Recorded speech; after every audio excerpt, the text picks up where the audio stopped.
Hoje, aqui no programa 9 Minutos, nós vamos tratar de um assunto que é um tipo de um conhecimento poderoso que já está presente aqui na civilização ocidental, mas não é suficientemente difundido. Quem o conhece, quem o experimenta, normalmente dá muito testemunho da sua resolutividade numa abordagem de autoconhecimento. Talvez por isso outras áreas de conhecimento incorporem essa ferramenta da qual nós vamos falar e para a qual nós estamos contando com a presença de um especialista.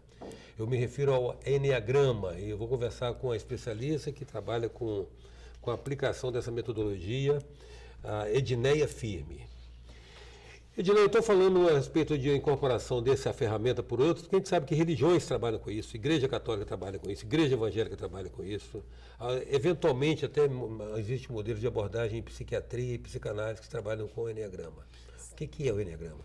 É verdade. E além dessas instâncias que você também citou aí, nós temos na educação também trabalhos muito bonitos com o Enneagrama. O Enneagrama é um sistema de personalidades poderoso, como você falou, dinâmico e que descreve 9 padrões de comportamento. E quando você se situa num desses padrões de comportamento, você se enxerga ali, né, você identifica o seu padrão de comportamento, a sua personalidade, o seu tipo, isso faz com que você se torne mais flexível. Você vai se conhecer, vai se trabalhar e vai quebrar a rigidez desse padrão. Então, a flexibilidade no seu jeito de ser te ajuda e você se torna muito mais leve. Então, é uma ferramenta de autoconhecimento e de autotransformação. Uhum. Na verdade, ele nos oferece a possibilidade de nos vermos de fora, né? Um olhar objetivo sobre nós a partir de fora, da alteridade. Sim, sim. Por quê? Porque trabalhando com o Enneagrama, você vai se identificar, você vai se ver, você vai se perceber, que ele descreve o seu perfil. Você que vai se identificar dentro daquela... Todo aquele gráfico que tem ali, você vai se encontrar em um daqueles perfis. Você vai se ver. E você também é sempre visto também pelo outro também. Tem essa facilidade. Você passa a conhecer esses outros 8 perfis de comportamento. Você identifica as características dos outros tipos. De todos os outros. E ajuda nas interações, a criar relacionamentos. Justamente, porque além de ser uma ferramenta de autoconhecimento e de autotransformação, você também começa a compreender um pouco de cada um. E nas suas relações do dia a dia, que seja família, que seja trabalho, nas relações sociais, de modo geral, você começa a entender o porquê do outro ser do jeito que é, agir do jeito que ele age. E com essa compreensão, isso facilita, você começa a ter mais até compaixão quando o outro está muito rígido na sua personalidade. Então, contribui muito, e muito mesmo, questão de casais, de família, né? Lá em casa mesmo, todos nós já fizemos Enneagrama e nos trabalhamos através do Enneagrama. Então, as relações, elas se tornam muito mais leve, né? Com maior compreensão. Ou seja, não basta apenas perceber em que o outro é diferente, é entender também por que o outro é diferente, né? Isso mesmo. Você entende, a partir do momento que você identifica mais ou menos, porque cada um é especialista de si mesmo, não dá para a gente sair por aí falando, esse é o tipo 1, esse é o tipo 5, não dá. Porque às vezes tem características muito próximas, mas tem aquela que é determinante naquele padrão de comportamento. Então, você, entendendo mais ou menos aquele tipo de energia que move aquela pessoa, aquele padrão de comportamento, as relações elas se tornam muito mais interessante que você falou também a respeito da compaixão, um olhar de compaixão, porque às vezes a pessoa não sabe, né? Não se conhece, não se identifica e deixa acentuar muito aquela característica marcante, né? Ela meio que enrijece, né? Isso mesmo, porque o padrão, esse padrão de comportamento, esses 9 padrões de comportamento, justamente são as nossas compulsões, a nossa personalidade. E se torna muito rígido. E é um comportamento repetitivo, porque a compulsão é isso aí. Você começa a repetir.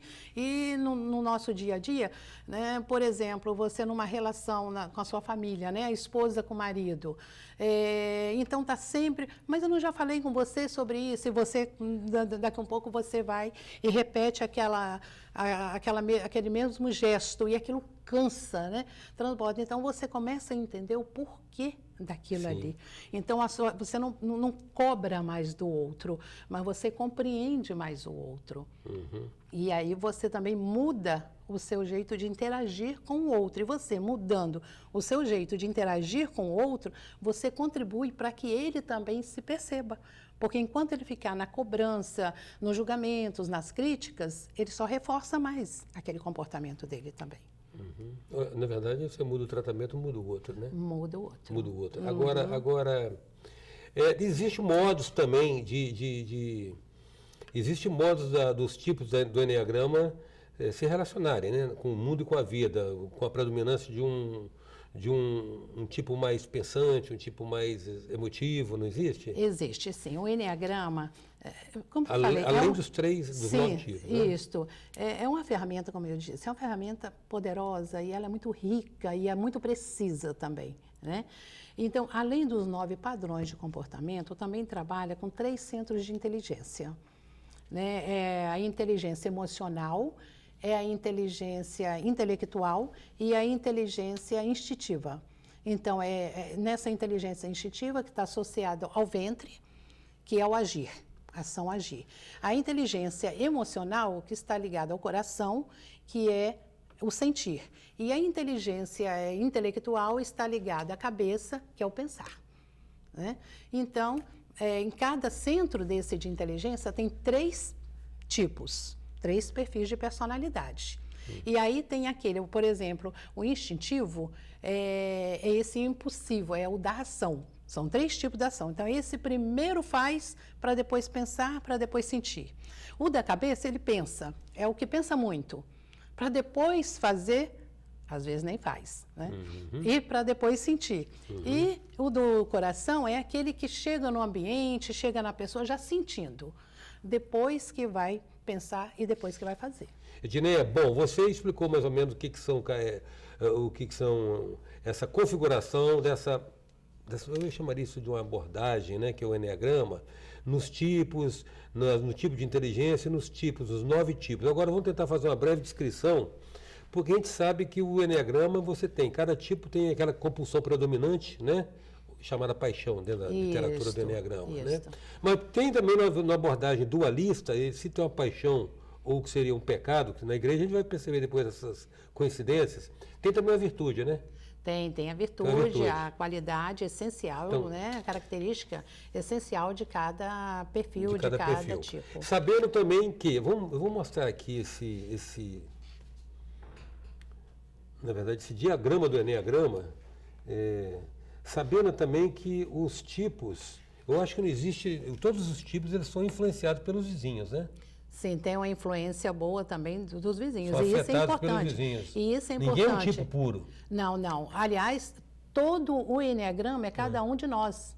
Né? Eu não sou só um tipo desse, eu sou isso tudo. Sim. Né? Agora, me desenvolvi muito no meu desenvolvimento, na minha evolução humana, eu fui caindo para um desses tipos. Então, sou especialista em um desses tipos. Sim. Agora, eu tenho a influência de todos os outros. Você aprofundou uma característica e mantém as demais em proporções menores. Isso. Às vezes, até com fortes características de uma das asas. Às vezes, pende muito. Você pode ser o tipo 1, mas com uma influência muito forte da asa 2, que às vezes chega até a fazer confusão, se você é um 2 ou se você é um 1. Né? E também ainda aqui no Enneagrama também, você vê aqui que são pontos ligados pelo menos com 2 flechas aqui, né? Sim. E nessas 2 conexões... São relações que existem. São caminhos para o nosso desenvolvimento. Sim. E até para a gente perceber se nós estamos mais no sentido de mais integrados com o nosso ser ou se nós estamos mais desintegrados de nós mesmos, né? Bom, vamos tentar fazer uma descrição breve das características de cada tipo. Então, vamos começar. Tipo 1. O tipo 1. O tipo 1 são aquelas pessoas que têm como paixão, motivação básica, a raiva. Né? E são as pessoas que estão sempre ligados no certo, vendo certo ou errado. Então, chegou num ambiente, a tendência do perfil 1 é observar logo o que está errado. Pode estar tudo assim na perfeita harmonia. Se tiver um deslizezinho, ele chegou, já bateu o olho naquilo ali. Perfeccionista O seria. Perfeccionista é porque ele tem essa compulsão de sempre estar corrigindo o que está errado.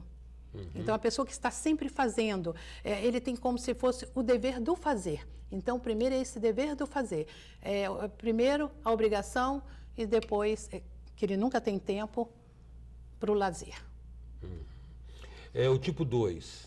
O tipo 2 é o tipo da pessoa, é aquele grupo de pessoas, né? O tipo são as pessoas que elas têm necessidade de serem necessárias. Elas precisam disto. É uma forma, aonde está, ela já, como é do coração, ela já chegou, ela já sentiu no ambiente, naquele ambiente que seja o familiar, né, pessoas muito ligadas a ela, ela já sentiu que aquele indivíduo ali, aquela pessoa está precisando dela. Então, ela já chega, já se dispõe. Então, é uma pessoa que está sempre voltada para o outro, no sentido de ajudar, de fazer pelo outro, e acaba esquecendo de si mesma. E esses filantropos, né? Tipo Madre Teresa de Calcutá. Ela é um 2. É um 2, né? Madre Teresa. Agora, já é um 2, não na compulsão, não mais na personalidade. Já é um 2 que já caminhou, avançou muito e usando aquilo que é dela de fato, a liberdade do servir. Né? O serviço, aí vem o poder pelo serviço, é fazer mesmo pelo amor, pela necessidade do outro, não mais pela necessidade dela do ser necessário. Ela transcendeu essa paixão. Transcendeu, né? a paixão, que é justamente a essência, né? Que faz parte desse enneagrama também. Sim, é o tipo 3. O tipo 3 é aquele que tem um olhar assim de mercado, é aquele que chegou e já sentiu no ambiente o que está precisando ali. Ele é muito o trabalho, ele perde a noção do ser, de quem ele é, e passa a ser o atributo. Normalmente, ele quer mais parecer do que ser, seria, não, né? Não é parecer, ele é muito ligado à imagem, ao status, então, ao sucesso, ao bem-sucedido. Então, né? Tem a ver com aparência, né? Muito metas. Tá. Então, ele se confunde, ele esquece dele mesmo, ele não sente. Qual é a paixão que marca o tipo 3? É o auto-engano, porque ele acaba se enganando, sendo uma coisa que ele não é de fato. Sim. E tem também aí uma fixação dele que é a vaidade. A vaidade. Né? É o vaidoso, porque ele é o cara. Okay. Né? Ele é o cara. Entendi. O tipo 4? O tipo 4 é aquela pessoa que ela está sempre vivendo aquela falta. É a pessoa que sempre está olhando fora dela algo que falta nela. Né? Que, inclusive, a paixão dela é a inveja. Então, está sempre faltando algo nela. E com isso, ela está sempre insatisfeita naquilo que ela está fazendo. Bom é aquilo que ela fez, que já passou, ou então aquilo que ainda vai fazer, aquilo que vai acontecer. Bem, meu querido telespectador, a Edneia já nos falou de 4 tipos. Você, por acaso, se enquadrou em um deles? Não, né? Então, faltam 5 e o nosso tempo acabou. Então, eu convido você a estar conosco amanhã na continuação dessa conversa com a Edneia Firme, que é especialista em enneagrama. Até amanhã, então. Espero você. Sou passageiro.